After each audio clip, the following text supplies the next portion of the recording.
মাননীয় প্রতিমন্ত্রী শামা ওয়াহিদ ইসলাম। এখন বিএনপি এমন একটি রাজনৈতিক দল মাননীয় স্পিকার, যেই দলের উপরে বাংলাদেশের জনগণের আশা ভরসা। সুতরাং বিএনপিকে ক্রিটিসাইজ হবে সেটা আমরা জানি। বিএনপি এমন একটি দল যেই দলের নেতাকর্মীরা সেই দলের নেত্রীর মতো আপোষহীন হয়ে একদিনের জন্য আইডেন্টিটি গোপন করে রাজনীতি করে নাই। এই দলের নেতাকর্মীরা ধানের শীষের ব্যাজ লাগিয়ে শহীদ জিয়া, তারেক রহমান, খালেদা জিয়ার টি শার্ট পরে তারা গুলি খেয়েছে, টিয়ার গ্যাস খেয়েছে, জেলে গিয়েছে। তারা পথ গোপন করে অন্য দলে থেকে রাজনীতি করার চেষ্টা করে নাই। মাননীয় স্পিকার, আমাদের বিএনপি সেই দল, শহীদ রাষ্ট্রপতি জিয়াউর রহমানের দল, যিনি দেশের ডেভেলপমেন্টের জন্য কখনো আন্তর্জাতিক জাতীয় কারোর সাথে আপোষ করেন নাই। বেগম খালেদা জিয়ার দল, যিনি দেশের গণতন্ত্রের জন্য, স্বাধীনতা, সার্বভৌমত্বের জন্য কারোর সাথে আপোষ করে নাই। এই দলের হাজার হাজার নেতাকর্মী জান দিয়েছে, প্রাণ দিয়েছে, ভবিষ্যতেও জান দিবে, প্রাণ দিবে। জুলাই সনদ, অনেক কথা হয়েছে জুলাই সনদ নিয়ে মাননীয় স্পিকার। জুলাই সনদ, অবশ্যই বিএনপিকে জুলাই সনদ নিয়ে বলে কোনো লাভ নাই। জুলাই সনদ মানে কি? একটা রিফর্ম, বাংলাদেশের রিফর্ম, নতুন প্রজন্মের জন্য রিফর্ম, সংস্কার। আপনি যদি ইতিহাস দেখেন, বাংলাদেশ জাতীয়তাবাদী দল বাংলাদেশে একটি মাত্র দল যে বাংলাদেশের জন্মের পর থেকে এখন পর্যন্ত যত রকম রিফর্ম, সংস্কার হয়েছে বাংলাদেশের উন্নতির জন্য, প্রত্যেকটা বিএনপির হাত ধরে হয়েছে।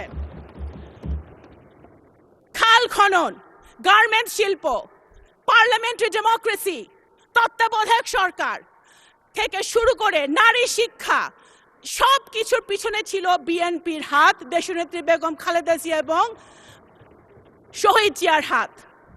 এবং এখন যেটা হচ্ছে reform, family card, farmers card, আমাদের নতুন প্রজন্মের জন্য কাজ, এই সব কিছুই হচ্ছে জনাব তারেক রহমান বিএনপির হাত দিয়ে, যেটার আপনারাও সুফল পাবেন ইনশাল্লাহ বিরোধী দলের নেতৃবৃন্দ। সুতরাং বিএনপিকে জুলাই সনদ বাস্তবায়ন হবে না সেটা বলে লাভ নেই। বিএনপির হাত দিয়ে জুলাই সনদ বাস্তবায়ন হবে ইনশাল্লাহ।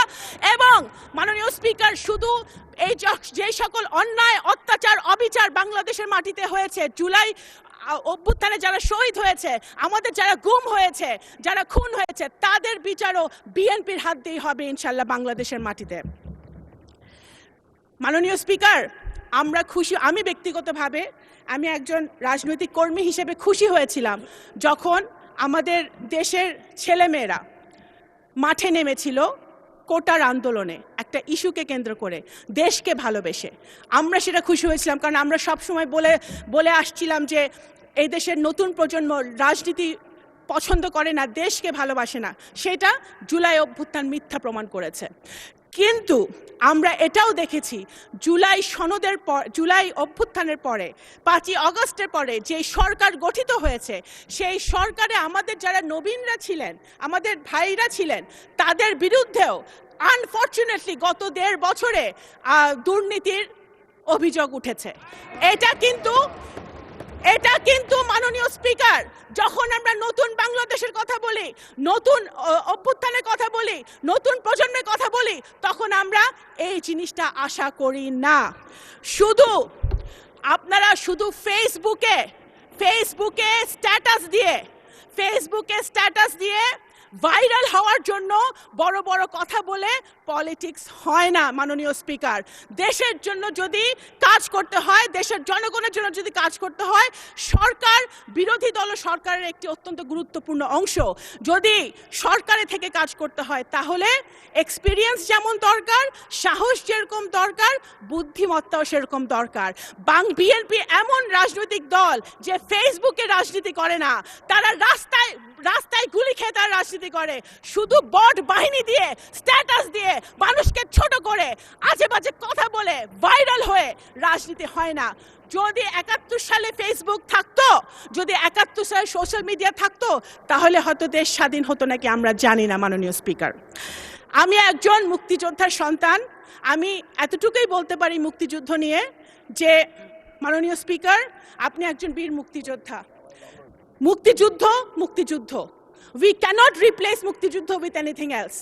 একদিকে মুক্তিযুদ্ধ, আরেকদিকে যত আন্দোলন হয়েছে এবং ভবিষ্যতে বাংলাদেশে যত আন্দোলন হবে সবগুলো একদিকে, মুক্তিযুদ্ধ একদিকে, সব কিছু আরেক দিকে।